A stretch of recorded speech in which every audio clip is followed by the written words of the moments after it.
bring you some interesting geopolitical conversations from News 18 Rising Bharat Summit 2025 at a time Prime Minister Modi has returned from a fresh landmark visit from Colombo. The Rajapaksa scion and Sri Lankan Member of Parliament Namal Rajapaksa has cautioned the government in Colombo. He has asserted that the island nation cannot let its territory to be used to harm India's security interests. Listen in to this CNN News 18 exclusive with Namal Rajapaksa. Namal Rajapaksa, thank you for being part of Rising Bharat 2025. I've always wondered, you have such a beautiful name, but what's the meaning of Namal Rajapaksa? Well, Namal is a flower, so our national tree is Na tree. So the flower of that national tree is Namal. So what does it mean to be a Rajapaksa in Sri Lanka? well, it's a tough job, I guess, because we've gone through a lot and we have a long legacy of doing politics. I mean, I'm the fourth, fifth generation and we have been in politics for the last 100 years. So it has been up and down for us. But I think I'm very proud that we have done always what's best for the country and best for the people of Sri Lanka. You threw your hat in the ring last year. And of course, I'm sure it came with its own set of learning, even though you couldn't make it to the presidency. But what was the experience like? Well, I think I had a reason to contest. One of the reasons why I took over the challenge is to make sure that our political setup, our party, is protected. And I think it's always tough to contest a presidential election, especially in a country where you need 51% of the total polling to become the president. And the current president did not end up taking 51%. He only took 43%. So it was a challenge for me. And tough decision because I was not ready for it. I was not ready for it. We were looking at a different candidate and we were also negotiating with the ex-president, so how we can collaborate with him. But eventually, for policy reasons, party decided that we need to fill in a candidate, and that candidate backed off at the last minute. And I think that's my opportunity. That's my opportunity to take responsibility as a politician. And I think I'm proud of myself, and I'm happy that I took the decision. But why do you think that you lost? Well, I mean, it's not just individual. It's just that our party has been going through a difficult time since COVID. We took tough decisions to control COVID. And that entire blame came on Rajapaksas and the government. Exactly what I was coming to, because whenever we talk about the economic crisis in Sri Lanka, media reports all over the globe, they are blaming the Rajapaksas. So what has been the learning for you as a Rajapaksa for the economic crisis that plagued your country in 2022? So let me give you some facts. I mean, if you look at the crisis itself, it's purely started with energy crisis, where we were not being able to supply consistent energy, and then the fuel stations and the gas stations. So when we lost in 2015, most of our energy plan that was supposed to be done was halted by that government at that time. And if you look at Sample project, which was started by initiated by Prime Minister Modi last week, was supposed to be finished by 2016-17, and it was supposed to start in 2015. So as a result, there was no single megawatt introduced to the grid system. So eventually, President Gotabaya Rajapaksa's government has to face a power crisis. At the same time, we went through the COVID. We were locked down for almost 2.5 years. Our tourism dropped to zero. And of course, we managed to keep some of our factories open, but as you know, the global market collapsed. And our remittance did not come on time. And we took certain political decisions as well, which was not suitable for that time. I think what I learned from that is to take challenge, not only to take challenges, but also to take decisions at the right time. And I think that's the most important learning, which is why I want, in fact, we talk about timing, and we speak at a time when Prime Minister Modi is fresh back from a landmark visit to Sri Lanka, where they've also inked a deal to develop Trincomalee as an energy hub, and that's going to be in collaboration with the UAE. Right. So how do you, I'm going to call a spade over here. How do you weigh in or contrast India's investment-led approach to China's what popular culture is referring to as debt trap diplomacy? Well, it depends how we manage it.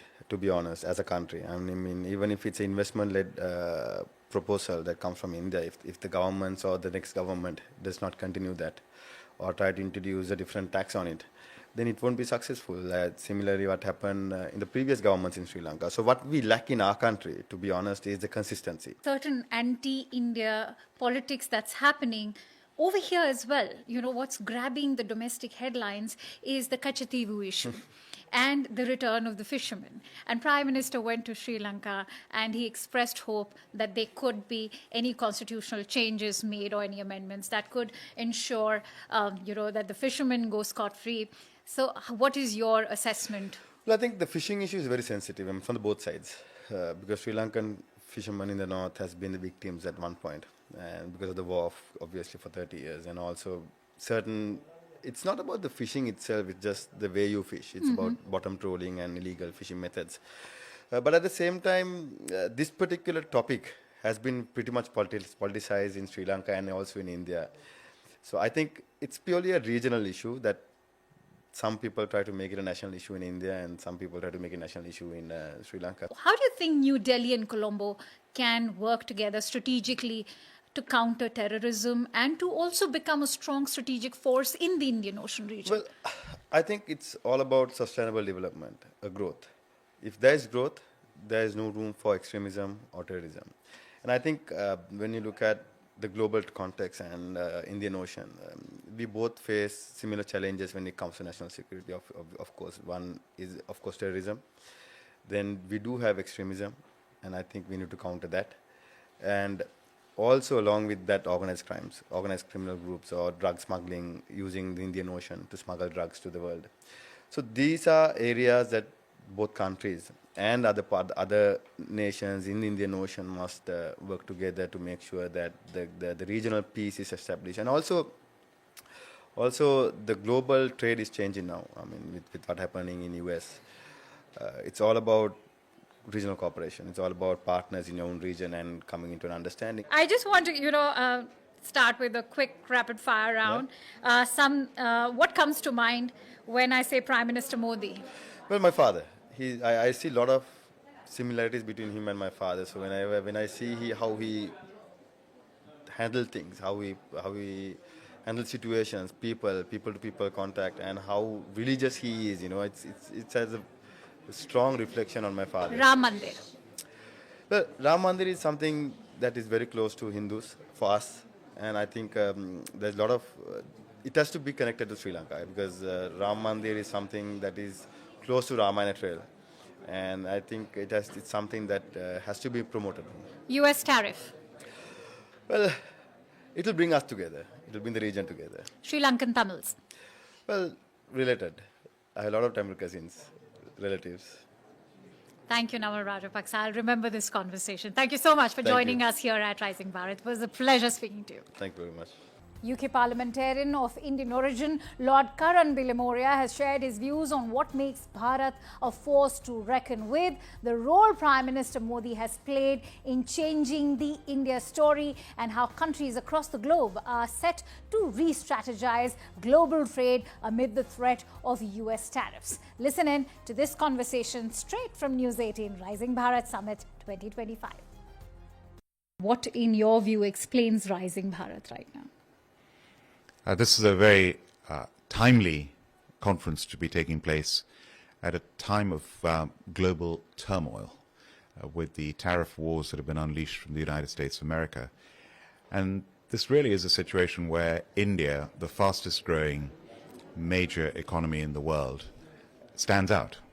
And this is when India's resilience will come to the fore more than ever before.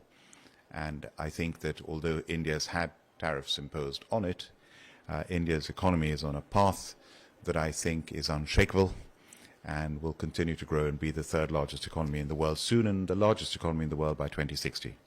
And when you say that, do you think that India has the power to diversify and lead the way, as Prime Minister Modi has been saying it is already doing so as the leading voice of the Global South? Do you think that the Global South per se has the power to counter the Western hegemony in the market?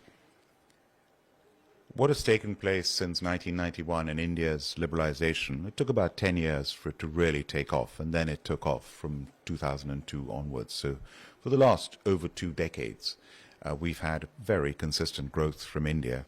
India's also grown to become the largest country in the world by population and has overtaken China in that sense. It's now the 5th largest economy in the world.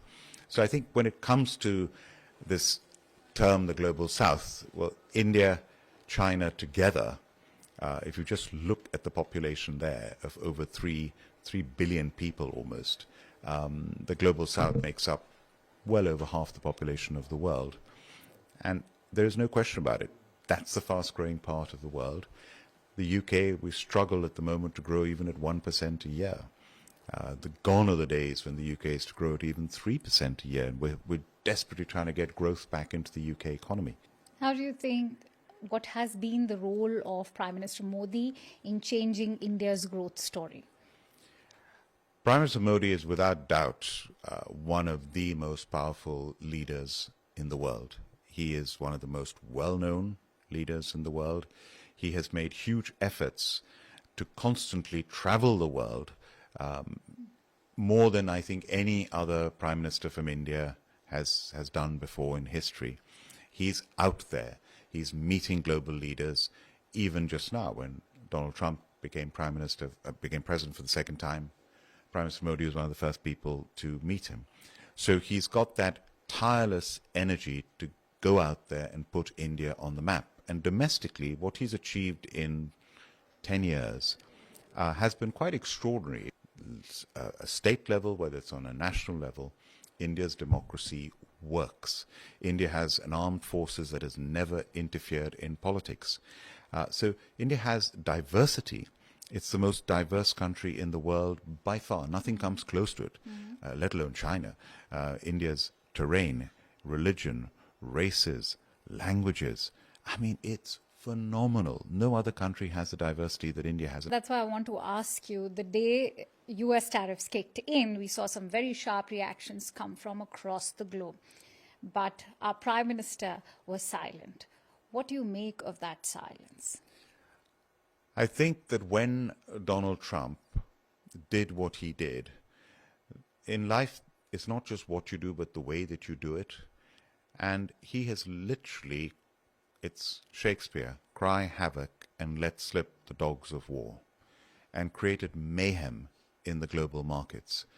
And I think that it's very damaging what has been done. In the short term, we've seen stock markets plummet. The Hong Kong Stock Exchange went down by 13%. At one stage, the American market momentarily went down to 20%, which is really serious. So the devastation that's been caused, I think this is not the way to go about it. To deal with that is to be cool, calm, and collected, which is exactly what Prime Minister Modi is doing and exactly what Prime Minister Starmer is doing. We're saying, let's not pick a fight with America. Let's work with them. Let's get a deal done. And I think Piyush Goyal is very keen. He was working on it even before to get a free trade agreement to the United States of America. And now's the time to secure that free trade agreement, and I'm sure it's possible.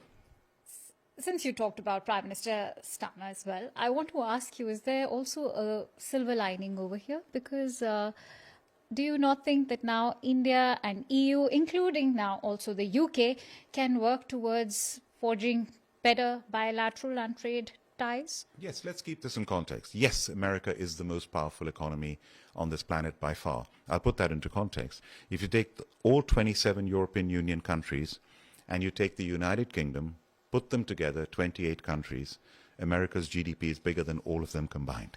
That's how powerful the American economy is. So you don't want to pick a fight with the biggest economy in the world. That, I don't think, is a sensible thing to do. And also, America is a great ally of the UK's and always has been historically. And quite frankly, America is a great ally of India's as well.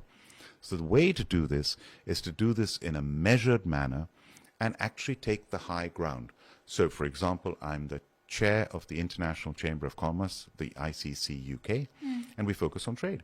And we're saying, why don't we've got the international digitization of trade. If you digitize trade and modernize trade, you can take paper-based trade that can take 3 months to 1 hour, including the UK and including India. Yes. This is the time for all of us to work together to make sure that the multilateral, rules-based trading system that has benefited so many people and uplifted so many people from poverty carries on. And also what's unfair about the American tariffs is it's hit the poorest the worst. 4 things to ask of you, which you love about India, is perhaps a little too less, but still, since you're running short of time, I'd love to know from you. The 4 things I love about India? Yes. Well, I can give you 4. Make it 5. I can give you 400 things I love Make it about 5. India. No, what I love is the warmth of India and the warmth that you get from Indian people, not just because I'm an Indian. I've seen that warmth of welcome India gives. And I shared the platform just now with Puneet, the head of the Taj Group of hotels.